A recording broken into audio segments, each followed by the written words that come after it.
Cornwall Kerosene Tar.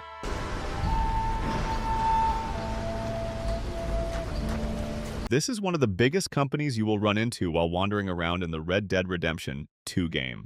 And if the name Leviticus Cornwall sounds familiar, that is because this guy basically represents everything Dutch hates about the modern world. Big industry, big money, and even bigger influence. Cornwall Kerosene Tar is essentially a massive oil refinery operation sitting right in the heartlands of New Hanover. If you have ever ridden through the plains and seen huge oil derricks, smokestacks, and trains hauling supplies around, that is Cornwall's business in action. The company's job is pretty simple. Extract oil, refine it into kerosene and other fuel products, and ship it across the country. Back in the late 1800s, kerosene was extremely valuable because it was used for lamps, heating, and early industrial machinery. So if you controlled oil back then, you were basically printing money. And Cornwall definitely controls a lot of it. Around the refinery, you will constantly see supply trains, wagons, workers, and armed guards moving in and out. It is less like a simple work site and more like a heavily protected industrial compound. In fact, if you hang around too long as Arthur, the guards start getting suspicious very quickly. Stick around even longer,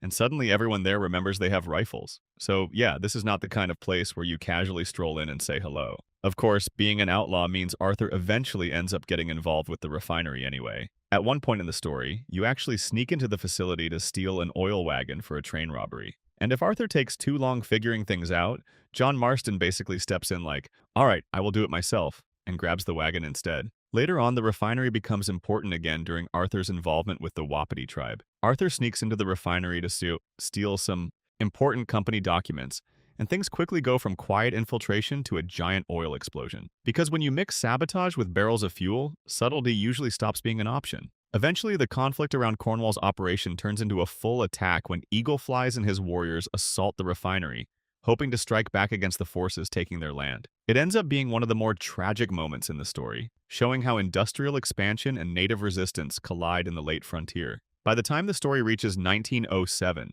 the refinery looks completely different. The once busy operation is abandoned, falling apart, and slowly turning into another forgotten ruin in the landscape. Which is kind of fitting. The place that once symbolized Cornwall's power ends up sitting empty in the middle of the plains. So Cornwall Kerosene Tar is basically the industrial giant of the game world. Oil production, fuel refining, massive supply, lines, and enough money behind it to hire guards, trains, and entire armies if necessary. And if you ever ride past the refinery and think, maybe I should explore that place for a minute, just remember, the guards there are very enthusiastic about not letting you explore it. Wheeler, Rawson Company. Leather accessories for carrying and wearing weapons are an integral need, and indeed, this is the company that almost every player has used in Red Dead Redemption 2, even if you did not really notice it at first. Because if you have ever walked into a general store, opened that big catalog on the counter, and spent 10 minutes deciding whether you really need another revolver, congratulations. You have already done business with them. Wheeler, Rawson Company is basically the mail-order shopping empire of the Wild West. Instead of every small town stocking hundreds of different products, stores rely on this company's catalog. Inside that book, you will find just about everything an outlaw or a normal citizen could want. Weapons, clothing, ammunition, fishing gear, camp supplies, tonics. If it can be sold, it is probably somewhere in that catalog. So when Arthur flips through those pages at a store, he is essentially ordering items from a huge distribution company that ships goods all across the frontier. Think of it like the 1899 version of online shopping. Except instead of clicking Add to Cart, you are standing at a wooden counter while the shopkeeper watches you debate between two different types of hats. The company's catalog appears in pretty much every general store in the game. It does not matter if you are in Valentine, Rhodes, Strawberry, or St. Denis. That same thick book is sitting right there on the counter, which tells you something important about Wheeler, Rawson Company. They are everywhere. Small towns, big cities, frontier settlements. They supply products to stores across the entire region. If a shop sells guns, clothing, or equipment, chances are it came from them.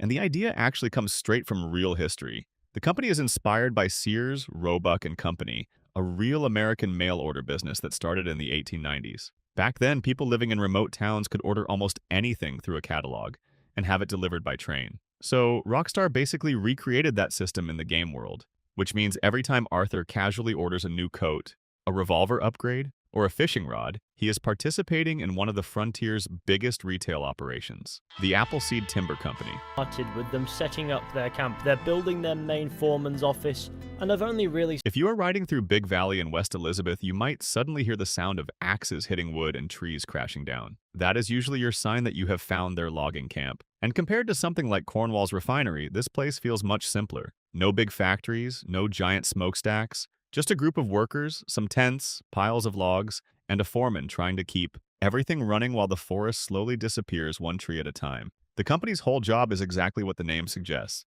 cut down trees and turn them into timber. Lumber was incredibly important during the frontier era because towns were expanding fast. Houses, railroads, fences, bridges, everything needed wood. So the Appleseed Timber Company is basically one of those operations supplying building materials for all the growing settlements around the region. When Arthur first rides into the camp, things are not exactly going smoothly. The foreman is already stressed out because the workers are running low on supplies. Naturally, when he sees a heavily armed stranger riding in, his first thought is basically, hey, you would not happen to have some extra supplies on you, would you? And if you do, he will happily buy them. Although when he says he will pay a premium, what he really means is slightly less than what a normal store would give you. Later. Onwash, if you come back to the camp, you might find things getting a bit more dramatic. At one point, a tree falls on a worker and traps him underneath. Suddenly, the whole crew is scrambling to lift the log and pull the guy out. Arthur can help save him, which earns some honor, although the foreman immediately follows that heroic moment by telling the injured worker he will not be getting paid anymore. So, not exactly the world's most generous workplace. Then there is another problem the camp runs into: wolves. Apparently, the local wildlife is not thrilled about the forest being turned into lumber, so the foreman eventually asks Arthur if he can help deal with the situation. After clearing out the wolves, the foreman rewards Arthur with a nice payment for the trouble. And if you keep visiting the area over time, you will notice something interesting. The forest slowly disappears. Eventually, the entire logging operation shuts down because, well, they have cut down every tree in the area. When you return later, the camp is abandoned. The workers are gone, and only a few empty structures remain. It is one of those little environmental stories the game tells without making a big deal about it. B.D. & Company. What the hell you doing here? I ain't looking for no trouble.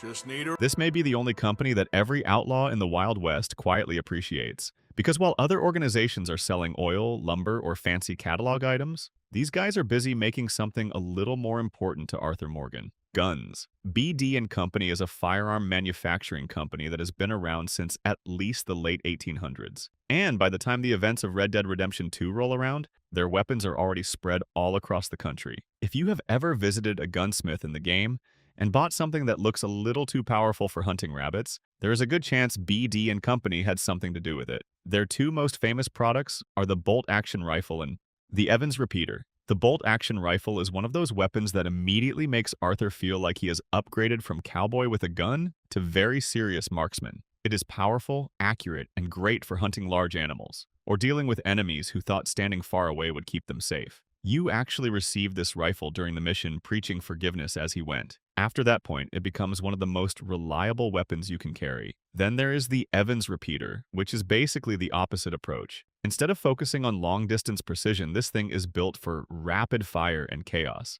The Evans repeater holds a huge amount of ammunition compared to other repeaters, which means Arthur can keep shooting long after everyone else has already run out of bullets. And if you have ever been in a massive gunfight in the game, you know that having extra shots ready is never a bad thing. What makes B.D. & Company interesting is that, unlike some other organizations, you do not see their factories or headquarters in the game. Their presence is more subtle. You mostly encounter them through their products. Visit a gunsmith, open a crate of weapons, or browse through the catalog, and there is a good chance you are looking at equipment made by them. Their firearms show up across towns, stores, and supply shipments all over the map. Spicking Mining Company.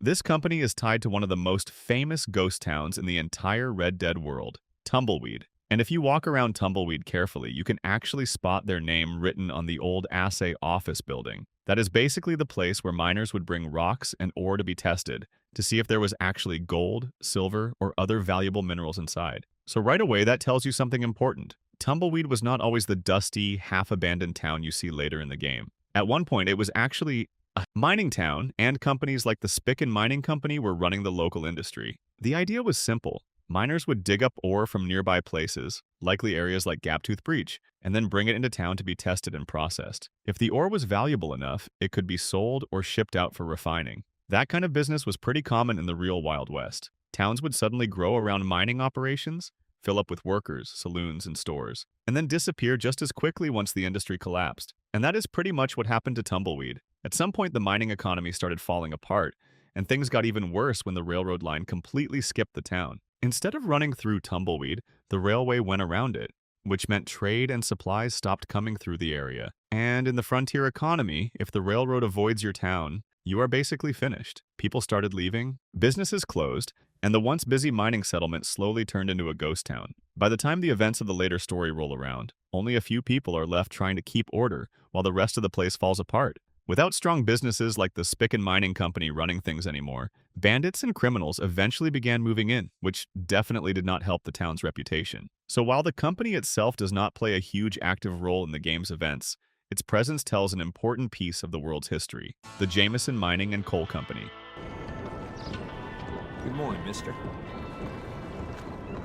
Now let's head to one of the darkest and smokiest towns in Red Dead Redemption 2, Annesburg. Because this place exists for one main reason: coal. And the company running that entire operation is the Jameson Mining and Coal Company. If you have ever ridden into Annesburg, you have probably noticed it does not exactly feel like a cheerful vacation spot. The air is thick with smoke, everything is covered in coal dust, and most of the people there look like they have been working underground for way too many hours. That is because the town basically revolves around one thing: the mines. The Jameson Mining and Coal Company was founded by Archibald Jameson, and by the time the events of the game take place, they are running the massive coal mining operation right beneath Annesburg. Workers spend their days digging deep underground, pulling out coal that fuels factories, trains, and industry across the growing American frontier. And the company runs the town pretty tightly. They even work closely with the local sheriff when dealing with crimes, which means if you cause too much trouble around the mines, the guards and the law will both be very interested in talking to you. Now things get even more interesting when you realize Leviticus Cornwall is involved. Yes, the same Cornwall who owns the giant oil refinery.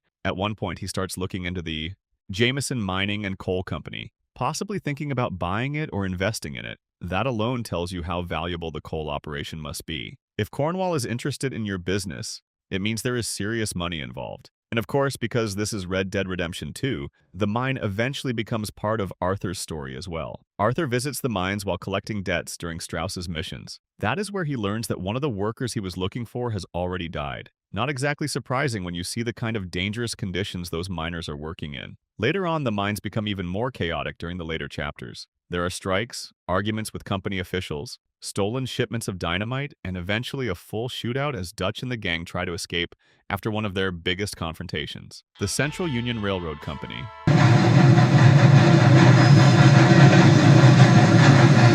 Now let's talk about something that quietly changes the entire world of Red Dead Redemption 2, the Central Union Railroad Company. Because while outlaws are busy robbing trains, someone actually has to build the railroads in the first place. And that is exactly what this company is doing out in Roanoke Ridge, where you can find one of their construction camps slowly pushing a railway through the wilderness. When you first ride past the site, it looks like a typical frontier work camp. Tents everywhere, piles of tools, workers hammering away at steel rails, and unfinished track stretching into the distance. It is basically a moving construction project. As the workers finish one section of track, they pack everything up and move the camp forward, slowly building the railway piece by piece. So every time Arthur returns to the area later in the game, the camp has actually shifted farther along the route. And the man trying to keep all of this organized is the foreman, Percy Whitsickle. Unfortunately for him, running a railroad construction crew comes with a lot of problems. The first issue Arthur runs into is someone stealing the workers' wages. Naturally, nobody is happy about that.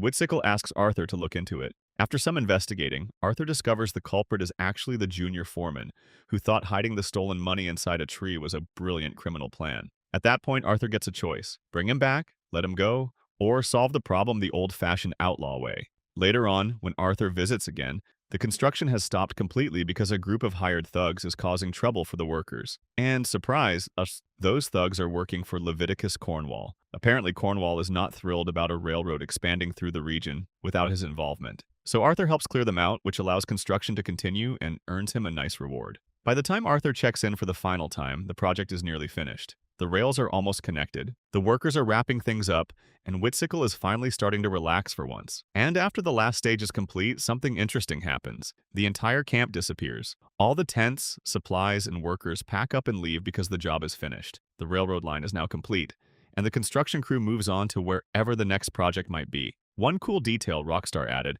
is that the workers at this camp are Cantonese immigrants. This is likely a nod to the real Chinese laborers who helped build large parts of the Transcontinental Railroad in the 1800s. The Pacific Union Railroad Company.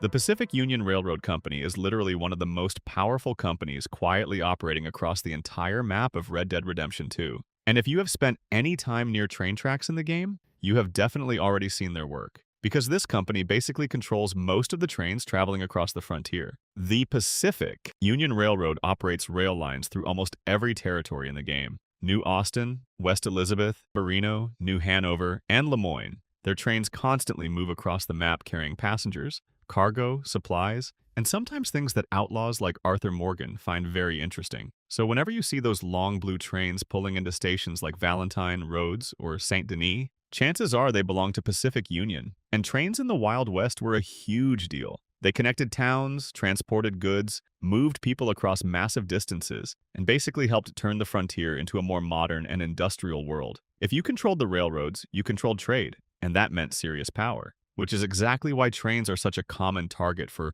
robberies in the game. Sometimes Arthur and the gang are the ones robbing them, and sometimes you will randomly come across other criminals trying their luck. For example, there is even a moment where the Del Lobo gang can be seen attacking one of the company's trains. The company also grows even bigger over time. After Leviticus Cornwall dies, Pacific Union actually buys another railway company called the Southern and Eastern Railway, expanding their control even further. They even take over the Saint Denis trolley system, which Cornwall previously operated. So by the early 1900s, Pacific Union has basically become one of the largest transportation companies in the region. And the inspiration behind the company is very likely based on the real-world Union Pacific Railroad, one of the biggest rail companies responsible for building the Transcontinental Railroad in the United States. So, in the world of Red Dead Redemption, Pacific Union represents the unstoppable spread of railroads across the frontier. Steel tracks cutting through forests, mountains, deserts, and plains, connecting places that used to be days apart by horseback, which is great for, civilization. But if you are an outlaw trying to live outside the system, it also means there are suddenly a lot more trains to rob. The Southern and Eastern Railway.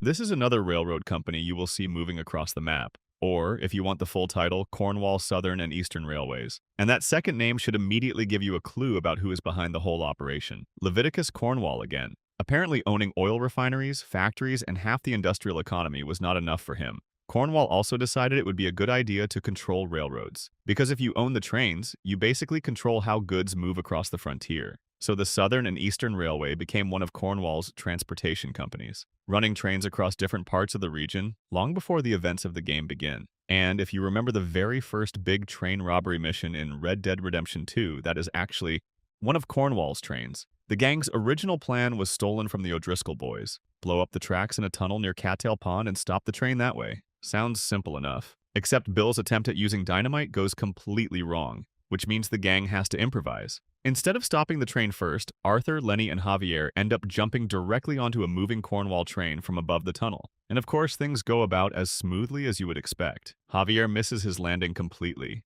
leaving Arthur and Lenny to deal with a whole train full of armed guards. Eventually, the gang fights their way through the cars, blows open Cornwall's private wagon with more dynamite, and discovers a stash of bonds that ends up becoming important later in the story. You will also see Southern and Eastern trains appear during several other missions throughout the game. They are constantly moving across the rail network, carrying passengers, cargo, and sometimes very important people. And because this is the Wild West, those trains occasionally attract the wrong kind of attention. For example, there is even a random encounter where the Lemoyne Raiders attack one of Cornwall's trains near Rhodes. Apparently, nobody told them robbing Cornwall's property is usually a very dangerous career choice. Eventually, though, after Cornwall's death in 1899, the company does not stay independent for long. The Pacific Union Railroad Company ends up buying the Southern and Eastern Railway, absorbing it into their much larger railroad empire. So in the end, Cornwall's railway becomes just another piece of a bigger corporate network spreading across the frontier. Which is kind of fitting, because in the world of Red Dead Redemption, the railroads keep expanding, the companies keep merging,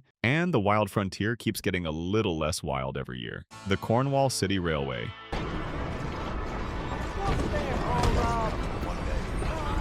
This one also belongs to Leviticus, Cornwall. At this point, it almost feels like if something in the game is large, expensive, and industrial, Cornwall probably owns it. The Cornwall City Railway was established in 1893. Its main job is running the trolley system in Saint Denis. If you have ever walked around Saint Denis, you have probably seen those electric streetcars rolling along the tracks through the city. They are basically the Wild West version of public transportation, moving people across the busy streets while everyone else is dodging horses and wagons. And for the time period, that is a pretty big deal. Saint Denis is supposed to represent a modernizing American city, and systems like the trolley service show how much things are changing compared to the old frontier towns. Instead of dusty roads and horseback travel, you have electric trolleys moving through crowded city streets. Of course, because this is Red Dead Redemption 2, the trolley eventually becomes part of a very chaotic situation.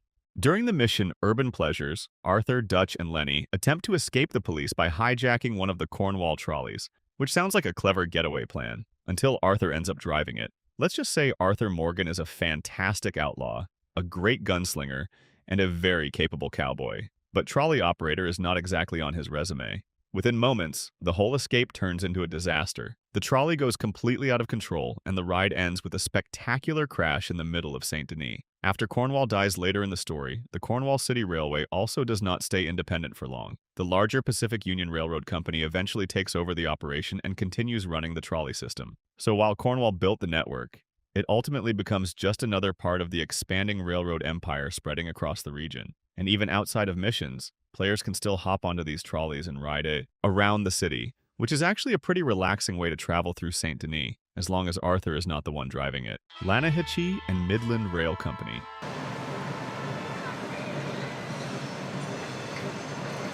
This is another railroad company you will occasionally see moving across the tracks, usually shortened to L&M. And unlike some of the other rail companies we talked about, these guys are not really focused on passengers or fancy city transport. Their specialty is cargo, so instead of trains full of travelers heading to Saint Denis, most L&M trains are hauling things like coal, industrial supplies, and heavy freight across the frontier, which makes sense, because a lot of their rail activity connects directly to mining areas, especially around Annesburg, where the Jameson Mining and Coal Company operates. In other words, if a mine digs something out of the ground, there is a good chance an L&M train eventually shows up to haul it away. Their rail lines stretch across several regions: Ambarino, New Hanover, West Elizabeth, and Lemoyne, quietly moving cargo through the industrial side of the Red Dead world. And while they might not be the biggest railroad company around, they still manage to show up during some pretty memorable moments. For example, during the mission The New South, Arthur teams up with Sheriff Archibald McGregor to chase down the Anderson boys. They escape from a prison wagon